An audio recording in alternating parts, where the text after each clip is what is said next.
Hello everyone, कैसे हो सभी लोग। फिर से आप लोगों का बहुत स्वागत है एमपी जीके से रिलेटेड क्विज़ के लिए। सिर्फ एमपी नहीं और भी चीज़ें मैं कवर कर रहा हूँ। बेसिकली ये जो हमारी रिसेंट में एग्ज़ाम्स है, मध्य प्रदेश की पटवारी एग्ज़ाम हो गई, और अगर बात करूँ एमपीपीएससी की भी जो अभी नोटिफिकेशन आ गया, आप लोगों ने फॉर्म भी भर दिए होंगे, तो इसके लिए काफ़ी महत्वपूर्ण क्विज़ है, तो इसको देखना ना भूलें। और इसके साथ में मैंने और भी जो वीडियो डाला उसकी लिंक मैंने डिस्क्रिप्शन में डाल दिया हूँ, तो उसको भी जाके तुरंत चेक कर लीजिए, इससे आपको बहुत ज़्यादा फ़ायदा होने वाला है। और जो मोस्ट नेसेसरी चीज़ है उसको आप में ध्यान में रखिए कि जो लोग नए हो वो क्या करिए, चैनल को सब्सक्राइब कर दो। क्या कर दो, चैनल को प्यारा सा सब्सक्राइब कर देने से कैसा होगा ना कि आपको जो भी चीज़ें हैं तुरंत अवेलेबल हो जाएगी, तुरंत आपको नोटिफाई हो जाएगी और सारी चीज़ें आप अच्छे से कवर कर पाएंगे। ठीक है ये चीज़। तो चलो शुरुआत करते हैं। पहला प्रश्न यहाँ पे आपके स्क्रीन पर लिखा हुआ है, दिख तो रहा होगा सभी को।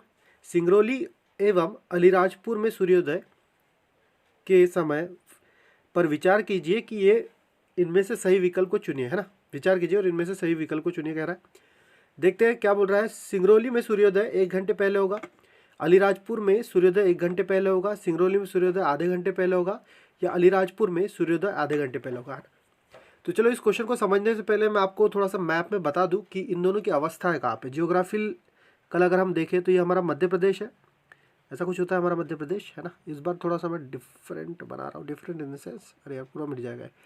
चलो ये ऐसा है हमारा मध्य प्रदेश प्यारा, है ना। चलो ऐसा ऐसा।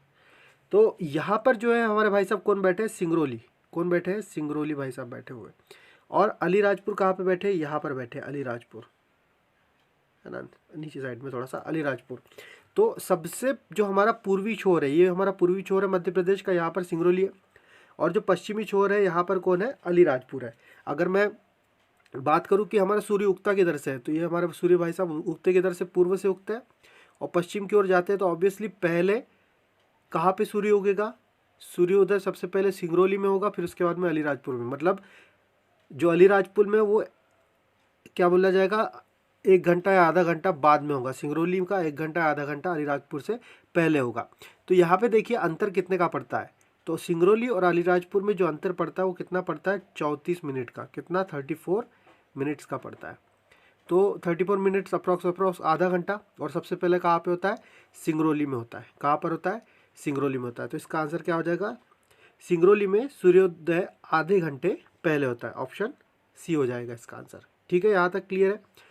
अच्छा, इसी से रिलेटेड मैं आपको और एक जानकारी देना चाहता हूँ कि हमारा जो मध्य प्रदेश है, हम लोग जैसे भौगोलिक स्थितियों के बारे में जब जानकारी लेते हैं तो भौगोलिक स्थिति के अनुसार हमारा जो मध्य प्रदेश है प्यारा, उसकी जो लोकेशन है उसको देशांतर और अगर अक्षांशों के हिसाब से देखें तो देशांतर कैसी होती, खड़ी लाइन है। तो ये देशांतर जो खड़ी लाइन है उसमें हमारा विस्तार कैसा है, 74 डिग्री से 82 डिग्री 4 मिनट। ठीक है। उसी तरीके से अगर अक्षांश का विस्तार देखें तो अक्षांश कहाँ से कहाँ तक है, 21 डिग्री 04 मिनट से 26 डिग्री और 49 मिनट, है ना, ऐसा कुछ है।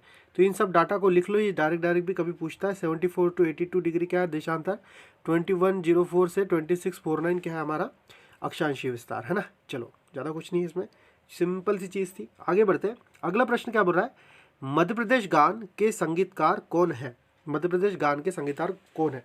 तो मध्य प्रदेश गान आप सभी को पता होना चाहिए कि क्या है हमारे यहाँ का मध्य प्रदेश गान क्या है। तो हमारे यहाँ का मध्य प्रदेश गान है सुख का साथी, है ना। आप लोगों ने सुना होगा ये मध्य प्रदेश गान।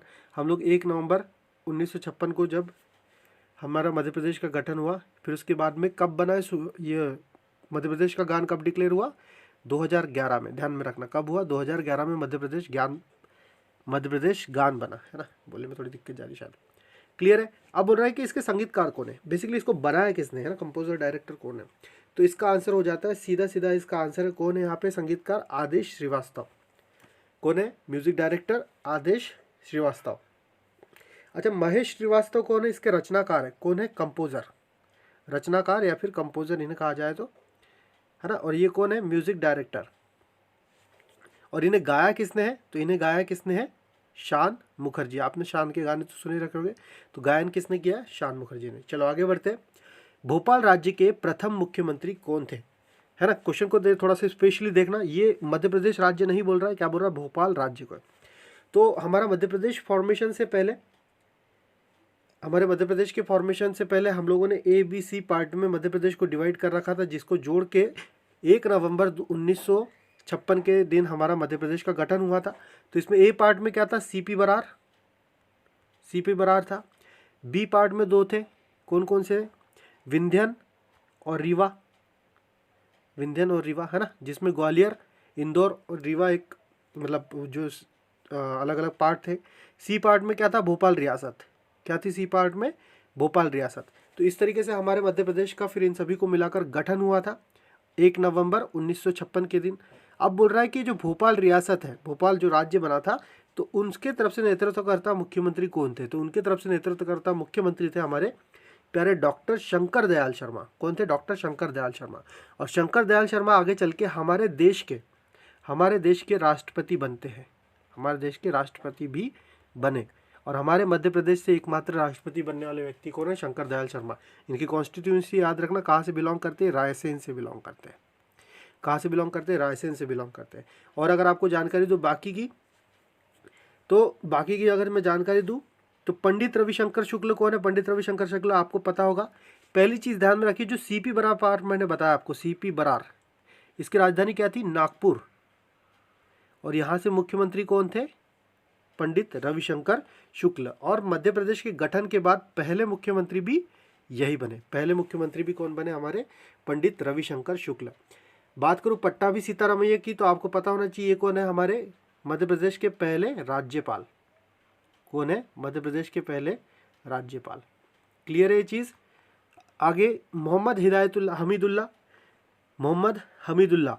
तो जैसे डॉक्टर शंकर दयाल शर्मा कहाँ से बिलोंग करते हैं, भोपाल राज्य से, पर मुख्यमंत्री बनाए गए थे। उसी तरीके से जो रिप्रेजेंटेटिव या फिर लीडर जिसे कहा जाता है, वो भी भोपाल राज्य के लीडर कौन थे, मोहम्मद हमीदुल्ला। क्लियर है। अगला प्रश्न है, मध्य प्रदेश में कितने संभाग है ना, मध्य प्रदेश में कितने संभाग है। तो कितने संभाग है भाई, ये तो आपको रटा होना चाहिए। मध्य प्रदेश में टोटल 10 संभाग है, ठीक है ये चीज़। मध्य प्रदेश की अगर बात करूं तो मध्य प्रदेश में 10 संभाग, पूरी जानकारी देने की कोशिश कर रहा हूं मैं। जिले कितने हैं, जिले हैं हमारे पास में 52। नवीनतम जिला कौन सा है, नवीनतम जिला हमारे पास में निवाड़ी, नवीनतम जिला कौन सा है, निवाड़ी, ठीक है। और 243 हमारे पास में तहसील है ना। जिला पंचायत अगर पूछे तो 52 जिले लगा देना, 52 जिले के साथ से जिला पंचायत बन जाएगा, ठीक है। क्लियर है यहाँ पे चीज़ है ना। अच्छा 10 संभाग जो बोला, 10 संभाग है कौन कौन से हमारे पास में, तो चलो अगर मैं 10 संभागों के नाम बताऊँ आपको, तो सबसे पहले चंबल संभाग में ऊपर के राज्य आते हैं, ऊपर के जिले आते हैं, और इसका मुख्यालय ग्वालियर में ही है। इसके अलावा ग्वालियर संभाग अलग से है। तीसरा संभाग रीवा है हमारे पास में। चौथा संभाग हमारे पास में भोपाल है। पांचवा हमारे पास में संभाग है शहडोल। छठवां हमारे पास में इंदौर। सातवां हो गया उज्जैन। आठवां हो गया सागर। नौवां हो गया जबलपुर। 10वां हो गया नर्मदापुरम, जिसे हम होशंगाबाद भी कहते थे पहले, नर्मदापुरम। तो ये सारे संभाग है। अगर मैं संभागों में सबसे बड़े की बात करूँ तो जबलपुर होता है, जनसंख्या के आधार पर सबसे बड़ा बोलूँ तो इंदौर होता है। क्लियर है। सबसे छोटे की अगर बात करूँ तो सबसे छोटा संभाग नर्मदापुरम है। क्लियर है। एक ऐसा संभाग जहाँ से कर्क रेखा पूरे जिलों से होकर गुजरती है, तो वो संभाग कौन सा, हमारा भोपाल संभाग है। ठीक है यहाँ तक। चलिए आगे बढ़ूँ। अगला प्रश्न क्या बोल रहा है, मध्य प्रदेश की सबसे ऊंची चोटी खालिस्तान में स्थित है। सबसे ऊंची चोटी, अच्छा सबसे ऊंची चोटी का नाम क्या है, सबसे ऊंची चोटी का नाम है धूपगढ़। और इसको इसके अगर हम लोग जानकारी देखें तो ये किस रेंज में आता है, किस पर्वत श्रेणी में आता है, तो ये आता है हमारे सतपुड़ा श्रेणी में। किस में आता है, यह हमारे सतपुड़ा श्रेणी में आता है। चलिए हाँ, अगर मैं चोटियों की बात करूँ तो यहाँ पे आपको तो पता चल गया कि सतपुड़ा रेंज की और हमारे मध्य प्रदेश की सबसे ऊंची चोटी है धूपगढ़। इसकी ऊंचाई कितनी है, 1352 मीटर। किलोमीटर नहीं है भाई, 1352 किलोमीटर बहुत ज़्यादा हो जाता है। 1352 मीटर है। और इसकी स्थिति सतपुड़ा की रेंज में अगर हम देखें तो सतपुड़ा को हम लोग कितने भागों में विभाजित करते हैं, इधर बना देता हूँ हमारे मध्य प्रदेश का पैरा मैप। ये हो गया मध्य प्रदेश का मैप। तो यहाँ पे हमारी नर्मदा नदी है और नीचे से सतपुड़ा की रेंज बनी हुई है यहाँ पर। तो सतपुड़ा की रेंज में अगर मैं बात करूँ तो यहाँ पर पहला वाला जो क्षेत्र है इसे हम कहते हैं राजपीपला। क्या कहते हैं? राजपीपला। मध्य का जो भाग है उसे क्या कहा जाता है? महादेव श्रेणी। क्या कहा जाता है? महादेव। और इस साइड की जो श्रेणी है इसे हम क्या कहते हैं? मैकाल श्रेणी। क्या कहा जाता है? मैकाल श्रेणी। तो राजपीपला की जो चोटी है, अगर मैं राजपीपला की चोटी की बात करूं तो इसका नाम क्या है? चूलगिरी। क्या है? चूलगिरी, है ना। और मैकाल की अगर बात करूं, मैकाल श्रेणी की चोटी कौन सी है? तो मैकाल श्रेणी की चोटी कौन सी है? अमरकंटक, है ना। लिखते चलिए, अगर आप लोग लिख रहे होंगे तो। राजपीपला की हो गई, अमरकंटक चूलगिरी, अमरकंटक किसकी हो गई? मैकाल की। महादेव की तो आपको पता ही है, धूपगढ़। क्लियर है सतपुड़ा रेंज की चीज़ें। अगला हम लोग देखें ऑप्शन के हिसाब से क्या क्या चीज़ें दी है, उसको भी थोड़ा सा डील कर लेते हैं, क्लियर हो जाएगी सारी चीज़ें। यहाँ पर दिया हुआ है दूसरा ऑप्शन दिया मालवा का पठार। तो मालवा का पठार किस साइड में आता है? हमारे मध्य प्रदेश के पश्चिमी भाग में आता है। किस में आता है? पश्चिमी क्षेत्र में, है ना। मध्य प्रदेश के पश्चिमी क्षेत्र में। बार बार मैप नहीं बनाता, छोड़ो, पश्चिमी लिख देता, आप लोग को पता नहीं चाहिए मालवा का है। चलिए, मालवा में जो सबसे ऊंची चोटी है, तो मालवा की सबसे ऊंची चोटी कौन सी है? सिगार, है ना। कौन सी चोटी है? सिगार। ध्यान में रखना, मालवा के लोग सिगरेट पीते हैं, ऐसा कुछ याद कर लेना। विंध्याचल की सबसे ऊंची चोटी कौन सी है? सद्भावना। नर्मदा नदी के ऊपर में आता है विंध्याचल का क्षेत्र, कौन सी है? सद्भावना। सद्भावना, अच्छी भावना। विंध्याचल वाले अच्छी भावना रखते हैं और मालवा वाले सिगरेट पीते हैं। बुंदेलखंड की कौन सी है? सिद्ध बाबा। यहाँ पर सिद्ध बाबा पाए जाते हैं, ऐसा समझ लेना।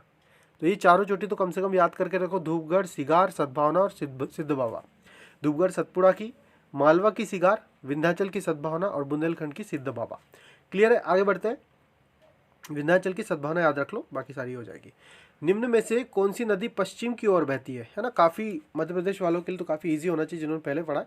तो कौन सी नदी है हमारी प्यारी जो पश्चिम की ओर बहती है हमारे मध्य प्रदेश की, जिसको हृदय रेखा भी कहा जाती है ना। और मध्य प्रदेश की सबसे बड़ी नदी भी कौन सी है? नर्मदा नदी। नर्मदा नदी के उद्गम स्थल आप लोग को पता है कहाँ है? अमरकंटक। और जाति कहाँ है? खंबात की खाड़ी। खंबात की खाड़ी, इसके बारे में बहुत सारी डिटेलिंग आप लोग को और भी वीडियो में मैंने बताया हो, पुराने वीडियो जाकर देख लो, है ना। अभी भी थोड़ा सा इंक्लूड कर देता हूँ। इस पर बनने वाली परियोजना कौन सी है? इंदिरा सागर, खंडवा पुनासा, महेश्वर, खरगोन, मांधाता, बरगीनगर, जबलपुर। ठीक है, बरगीनगर, जबलपुर, एक आध कोई छूट रही है, चलो जाने दो। महेश्वर ध्यान में रखना, इंदिरा सागर ध्यान में रखना और बरगीनगर परियोजना ध्यान में रखना। इस पर बहुत सारे जो है जलप्रपात भी बनते हैं। अमरकंटक में 2 बनते हैं, दुग्ध सागर बनता है, कपिल धारा बनती है ना। दुग्ध सागर, कपिल धारा। और भेड़ाघाट में क्या बनता है? धुआंधार। भेड़ाघाट में धुआंधार बनता है। ठीक है। चलिए, ओमकारेश्वर भी एक डैम है। नर्मदा नदी की कुल जो लंबाई मध्य प्रदेश में कितनी है? 1077। ध्यान में रखना कितनी है? 1077। 3 राज्यों से बहती है, मध्य प्रदेश, महाराष्ट्र और गुजरात से। अगला हमारे पास में वेनगंगा। वेनगंगा कहाँ से निकलती है?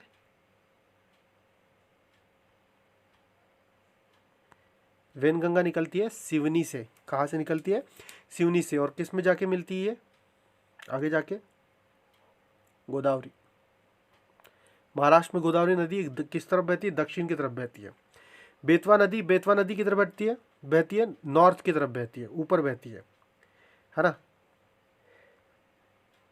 आंसर तो हमारा नर्मदा है।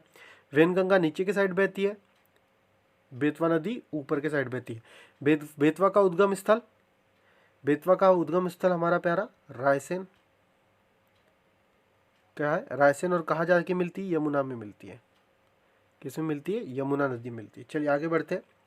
एक जिला एक उत्पाद योजना के तहत अनूपपुर जिले में डैश का चयन किया गया है ना। तो अभी एक जिला एक उत्पाद जो योजना चली थी, जिसके तहत हर एक जिले से वहाँ पे जो सबसे सर्वाधिक उत्पादित होता है या फिर सर्वाधिक जो स्पेशल चीज़ें उत्पादित होती है, तो उसको उसका रिप्रेजेंटेशन के तौर पे दिया गया था। तो अगर मैं बात करूँ, क्या बोल रहा है? अनूपपुर जिले की। तो अनूपपुर जिले को कोदो कुटकी, जीरा शंकर चावल, काबुली चना, सागौन वृक्ष। तो आप लोग को ये चारों चीज़ें तो पता होना चाहिए। जीरा शंकर चावल तो चावल लिखा हुआ है, काबुली चना चना खाने वाला, और सागर सागौन का वृक्ष तो पेड़ है। तो जो कोदो कुटकी एक छोटे छोटे टुकड़े होते हैं, है ना, जिसका जनरली खीर वगैरह बनाई जाती है। तो अनूपपुर जिले में क्या है, कोदो कुटकी, ध्यान में रखना है ना, थोड़ा सा अलग सा भी नाम है, क्या है, कोदो कुटकी। जो जीरा शंकर चावल है वो कहाँ का है, सिवनी। अभी हम लोग ने सिवनी का नाम सुना था ऊपर, है ना, वेनगंगा के लिए। तो जिला सिवनी में क्या है, जीरा शंकर चावल।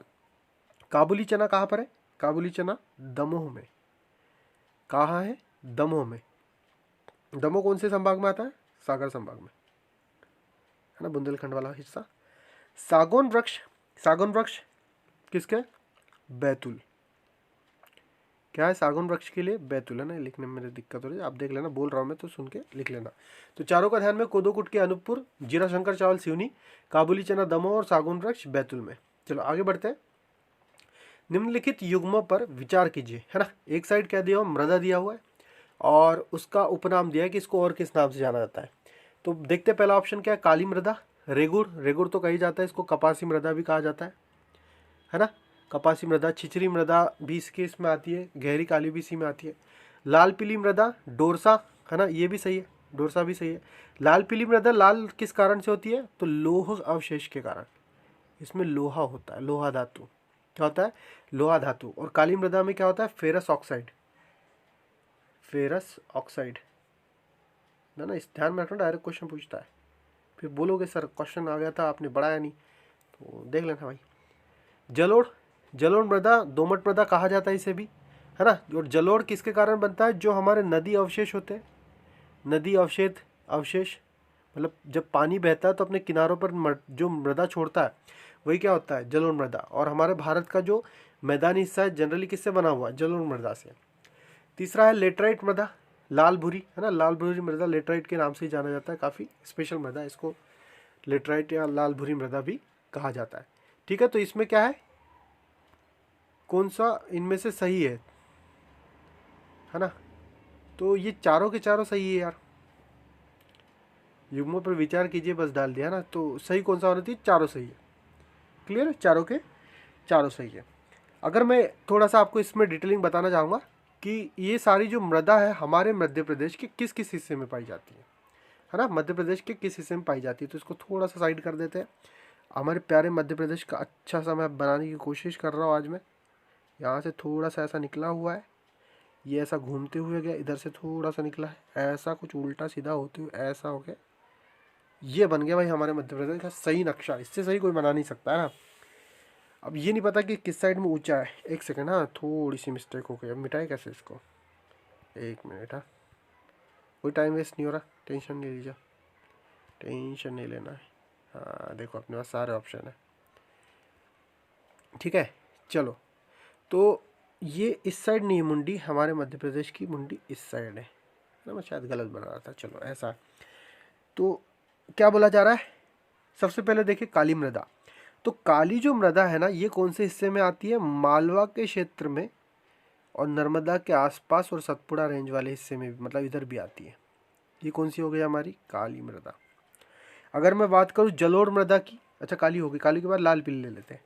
तो लाल पीली मृदा किधर है, ये क्षेत्र बघेलखंड, जिसका क्षेत्र बोलते हैं बघेलखंड, जो हमारे छत्तीसगढ़ से जुड़ा हुआ हिस्सा है, जिसमें अनूपपुर, डिंडोरी, बालाघाट वगैरह, बालाघाट मंडला वगैरह आता है।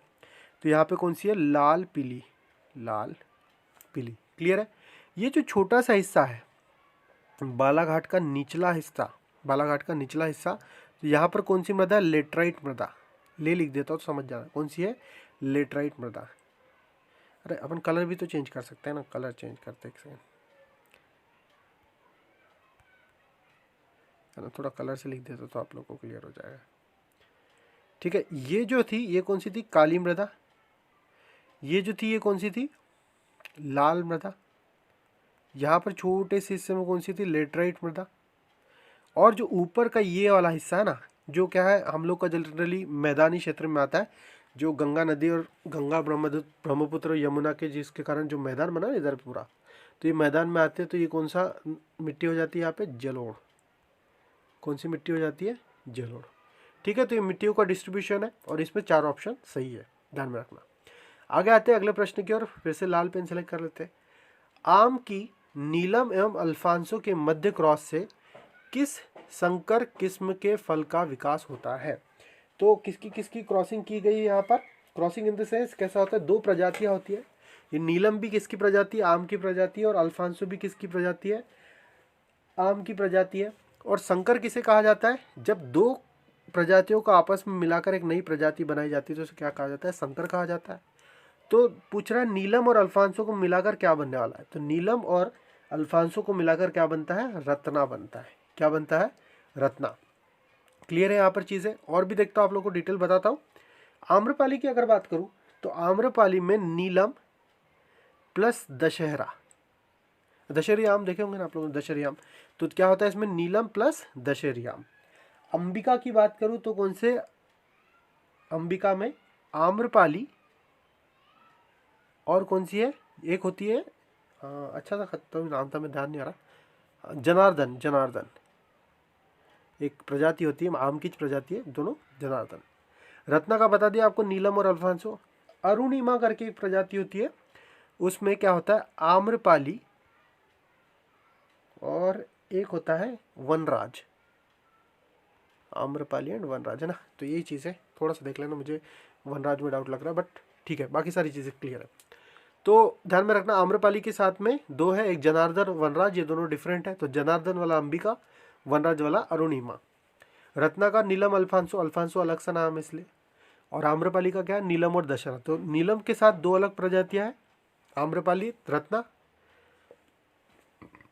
और आम्रपाली के साथ दो है, अंबिका अरुणिमा। चलिए आगे बढ़ते हैं। मध्य प्रदेश के किस स्थान पर न्यूनतम वर्षा होती है? तो बोल रहा है कि मध्य प्रदेश में हर जगह वर्षा तो काफ़ी होती है, पर न्यूनतम कहाँ होती है? तो हम लोगों ने देखा कि सबसे न्यूनतम वर्षा कहाँ पर होती है? भिंड के गोहद में होती है। सबसे अधिक की बात करूँ, सर्वाधिक की बात करूँ, तो सर्वाधिक कहाँ पर होती है? हमारे पचमढ़ी में होता है। कहाँ पर? पचमढ़ी में, है ना। कहाँ पर होती है? पचमढ़ी में।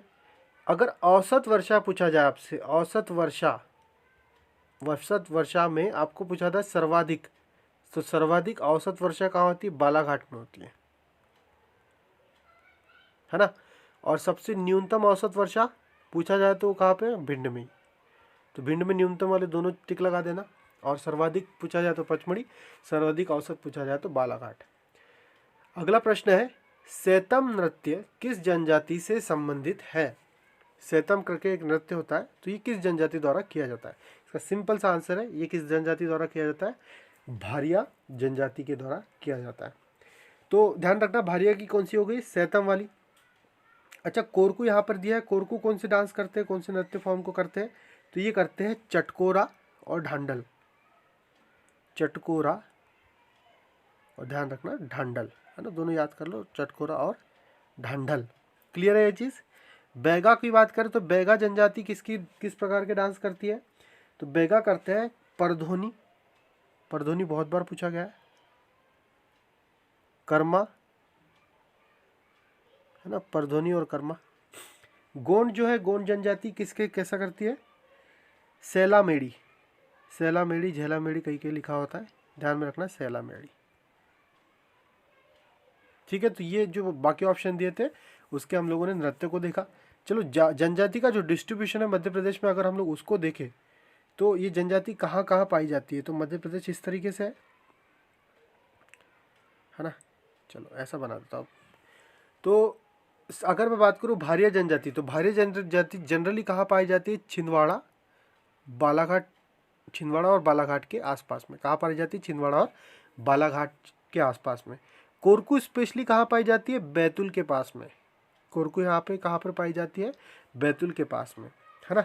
अगर मैं बात करूँ कि बैगा, बैगा जनजाति कहाँ पाई जाती है? तो बैगा जनजाति यहाँ शहडोल, उमरिया के पास पाई जाती है। गोंड तो सब जगह पे डिस्ट्रीब्यूटेड है, उसको मैं स्पेशली नहीं बोलूँगा। नॉर्थन साइड में कौन सी पाई जाती है? हमारी सहरिया जनजाति। नॉर्थन साइड में कौन सी पाई जाती है? सहरिया। इनको लिख देता हूँ, नॉर्थ में पाई जाती है सहरिया, यहाँ पर पाई जाती है हमारी बैगा। बैगा कौन सा यहाँ पे? अनूपपुर, मंडला, अनूपपुर ले लो, मंडला ले लो, डिंडोरी, इस इलाके में जनरली पाई जाती है। यहाँ पर कौन थे? छिंदवाड़ा। छिंदवाड़ा में कौन पाए जाते थे? छिंदवाड़ा में हमारे पास में भारिया, छिंदवाड़ा और मंडला, सॉरी छिंदवाड़ा एंड बालाघाट। और यहाँ पर बैतूल में कौन पाए जाते हैं? कोरकू, एरो लगा हुआ है बैतूल के पास में। ठीक है, तो ये जनजाति का डिस्ट्रीब्यूशन है। गोंड तो मैंने बता दिया कि मैक्सिमम क्षेत्रों में फैले हुए। ये वाले क्षेत्र में कौन पाए जाते हैं? मालवा के क्षेत्र में, मालवा और निमाड़ क्षेत्र में कौन पाए जाते हैं? भील पाए जाते हैं। तो इस तरीके से जनजाति का डिस्ट्रीब्यूशन है, इसको देख लीजिएगा। क्लियर है? आगे बढ़ते हैं। अगला प्रश्न क्या है? मध्य प्रदेश में ICARTA international centre for agriculture in the dry areas द्वारा ग्लोबल रिसर्च प्लेटफॉर्म कहाँ स्थित है? तो ये जो ICARDA है, इसका ग्लोबल रिसर्च प्लेटफॉर्म कहाँ पर स्थित है? तो इसका सिंपल सा आंसर है, कहाँ पर है? भोपाल में। कहाँ पर है? भोपाल में। तो जनरली देखिएगा, जो बड़ी बड़ी चीज़ें हैं इंस्टीट्यूट वगैरह की, वो जनरली या तो भोपाल में होती है, या जबलपुर में होती है, या इंदौर में होती है। तो अगर कुछ ना सूझे, ऑप्शन में भोपाल दिया है तो भोपाल लगा देना। क्लियर है? चलो, है ना? ऐसा नहीं कि तुक्के मारो, पढ़ के जाना भाई, है ना? फिर उसके बाद में अगर नहीं बने तब की बात तब है। मध्य प्रदेश में जैविक कृषि नीति, है ना, जैविक कृषि नीति कब लागू किया गया? तो ये कब लागू किया गया, इसका सिंपल सा डायरेक्ट आंसर है 2011 में हमारे मध्य प्रदेश में जैविक कृषि नीति लागू हुई। क्लियर है? यहाँ पे आगे बढ़ते हैं। अब क्या बोल रहा प्रश्न? अधात्विक खनिज है, इनमें से कौन सा अधात्विक खनिज है? तो धातु जो खनिज है वो कौन कौन से प्रकार के होते हैं? पहला अगर मैं देखूं तो होता है धात्विक। धात्विक, है ना, जिसमें जनरली क्या होता है, जो इलेक्ट्रिसिटी का कंडक्शन करते हैं, जो हीट जो है, ताप, उसका कंडक्शन करते हैं, जिसको पीट पीट कर लंबा चौड़ा किया जा सके, वो सब क्या होते हैं? धातु होते हैं। धातु, उन सभी खनिजों को धात्विक कहा जाता है। जैसे लोहा हो गया, लोहा हो गया, मैग्नीज हो गया, क्या हो गया? मैग्नीज हो गया, और भी बहुत सारे जितनी भी धातु आप लोग को लगती है, तांबा, पीतल, चांदी, सोना, ये सब क्या है? धात्विक। दूसरा होता है अधात्विक, जो धातु नहीं है, जिसे हम पीट पीट कर लंबा चौड़ा नहीं कर सकते, तोड़ा नहीं, तो वो क्या हो जाए? बिखर जाएगा, टूट जाएगा। और अगर बात करें कि अधात्विक क्या होता है? जो इलेक्ट्रिसिटी का फ्लो नहीं कराते हैं, है ना? तो ये सब किस में आते हैं? अधात्विक में आते हैं। तो अधात्विक में कौन से आते हैं हमारे पास में? संगमरमर की चट्टान, है ना, संगमरमर हमारे पास में हो जाता है। ठीक है, ये सारी अधात्विक खनिज हो गया। अभ्रक, अभ्रक भी इसमें आता है। अभ्रक, अभ्रक कहाँ पाया जाता है? छिंदवाड़ा में पाया जाता है। कहाँ पाया जाता है? छिंदवाड़ा में पाया जाता है। मैंगनीज कहाँ पाया जाता है? मलाजखंड, बालाघाट, मलाजखंड हमारे मध्य प्रदेश में। और संगमरमर तो आपको पता होना चाहिए कहाँ पाया जाता है? जबलपुर में। क्लियर है?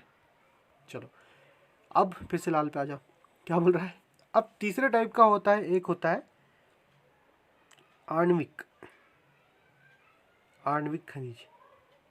आणविक खनिज बेसिकली क्या होता है? जो हम लोग का परमाणु ऊर्जा लगती है ना, परमाणु जो बम बनाने, सॉरी परमाणु एनर्जी के लिए, बम थोड़ी बनाने के लिए करते हैं, तो बोलने की बात है। हम तो मेनली परमाणु ऊर्जा किसके लिए यूज़ करते हैं? इलेक्ट्रिसिटी के लिए, है ना? तो आणविक जो चीज़ें हैं, आणविक के लिए कौन से खनिज की आवश्यकता पड़ती है? जिसके लिए परमाणु एनर्जी का हम लोग निर्माण करते हैं, उसके लिए। तो कौन कौन से है उसमें? उसमें आ जाते हैं हमारा यूरेनियम, और कौन सा? Thorium, uranium, thorium. ठीक है, ये चीज़ ये ध्यान में रखिएगा। और जो चौथा होता है वो कौन सा होता है? तो अगले प्रश्न के पास में पहुंच गया अपन, है ना, इधर लिख देता हूँ। चौथा आणविक के अलावा कौन सा है हमारे पास में? जीवाश्म। क्या है? जीवाश्म खनिज, मतलब जीव के अंश से बनी हुई चीज़ें कौन सी है? जीवाश्म खनिज। इसमें क्या आता है? पेट्रोलियम आता है, पेट्रोलियम। और क्या आता है हमारे पास में? कोयला आता है, कोयला। क्लियर है? तो ये चार तरीके से हम लोग वर्गीकृत करते हैं। धात्विक, लोहा मैंगनीज हो गया, तांबा, पीतल, जस्ता जो भी हो गया। अधात्विक में संगमरमर, अभ्रक टाइप की चीज़ें। आणविक में यूरेनियम और थोरियम, और जीवाश्म में पेट्रोलियम और कोयला, है ना? तो ये सारी चीज़ें खनिजों के प्रकार हो गए। अब बोल रहा है कि अधात्विक कौन सा? तो अधात्विक यहाँ पे कौन सा हमारा प्यारा? संगमरमर, है ना? नीले से कर देता हूँ, बाकी आपको दिखा नहीं। तो कौन सा है हमारा? संगमरमर। कौन सा है? अधात्विक। मैग्नीज क्या है, धात्विक आपको पता चल गया। यूरेनियम कौन सा, आणविक है। और पेट्रोलियम क्या है, हमारा जीवाश्म पर आधारित खनिज है। अगले प्रश्न की ओर बढ़ते हैं। इधर साइड का मिटा देता हूँ मैं। तो ये हमारा आखिरी प्रश्न, 15वां प्रश्न है ना, बीच में थोड़ा सा गिरर आ गया था तो कोई दिक्कत नहीं। 15वां प्रश्न क्या बोल रहा है कि 9वीं नेशनल ड्रैगन बोट रेसिंग प्रतियोगिता में 2 मेडल जीतने वाले खालिस्तान है ना, कोई व्यक्ति है। तो ये बोट रेसिंग, बोट मतलब एक्चुअली रोबोट वाली जो कार होती है उसकी रेसिंग है। तो उसमें 2 मेडल जीतने वाला व्यक्ति कौन है? तो इसका सिंपल सा आंसर आप ध्यान में रखना, कौन है? बिलाल खान। कौन है? बिलाल खान। ये प्रतियोगिता कहाँ हुई थी? ये प्रतियोगिता हुई थी हिमाचल प्रदेश में। कहाँ पर हुई थी? हिमाचल प्रदेश में। और ये स्पेशल क्यों है? क्योंकि बिलाल कहाँ से बिलोंग करते हैं? हमारे मध्य प्रदेश के भोपाल से बिलोंग करते हैं, है ना। कहाँ से बिलोंग करते हैं? भोपाल से बिलोंग करते हैं। और इन्होंने 2 मेडल इस प्रतियोगिता में हासिल किया। तो ये काफ़ी इंपॉर्टेंट हो जाता है। ठीक है, तो यहाँ पर हम लोग का जो क्विज़ वाला सेशन है ये ख़त्म होता है। और अगली बार मैं फिर से नए सारे क्वेश्चन लेके आऊँगा। तब तक के लिए मेरे साथ में बने रहिए। और जितने भी वीडियो आप लोग के छूट गए हैं, चाहे वो MP GK से रिलेटेड हो, चाहे आपके प्रबंधन से रिलेटेड हो, मैंने डाल रखा हो, हर किसी के लिए क्विज़ डाल रखा हो प्रबंधन से रिलेटेड। और अभी न्यू में मैं मैथ्स का भी वीडियो डाल रहा हूँ, छोटे छोटे, आपको ट्रिक पता चल जाए। मैथ्स की ट्रिक से कैसा हो जाएगा कि आपकी सारी जो एग्ज़ाम है, ट्रिक से कैसा है आपके SSC, बैंक के जो IBPS हो गया, और रेलवे की एग्ज़ाम हो गई। और साथ ही साथ अगर पटवारी की बात करूँ तो पटवारी में मैथ्स बहुत अपना रोल निभा रहा है। तो ये सारी एग्ज़ाम के लिए जो मैथ्स की ट्रिक आपके लिए बहुत उपयोगी होने वाली है। तो तुरंत जाके जितने भी वीडियो मैंने इसके डाले उसको देख लो। देखने से आपको थोड़ा बहुत तो फ़ायदा होगा ही होगा। नहीं 25 में से 25 तो मैं गारंटी ले रहा हूँ, कम से कम 14-15 तक तो पहुँच ही जाओगे। जिनका बेस नहीं है, और जिनका बेस है वो 25 में से 26 नंबर भी ला लोगे, है ना। ठीक है, मैं इतनी ज़्यादा हाईफाई बातें तो नहीं करता यार, जो ऐसे लोग करते 25 में से 25, बट नियर बाय आप लोग 20 की 20, 21, 22 तक की रेंज में पहुँच जाइएगा। ठीक है, तो ये सारी चीज़ें। और साथ में हाँ, आप लोग क्या है, वीडियो में बने रहने के लिए एक चीज़ करिए जो काफ़ी नेसेसरी है। कौन सी चीज़ है वो? चैनल को सब्सक्राइब कर दो। क्या कर दोगे? चैनल को सब्सक्राइब कर दो तुरंत जाके, पहले जाके करो, पहली फुर्सत में। ठीक है, चलो ठीक है, मजाक नहीं करते। Thank you so much for watching this video.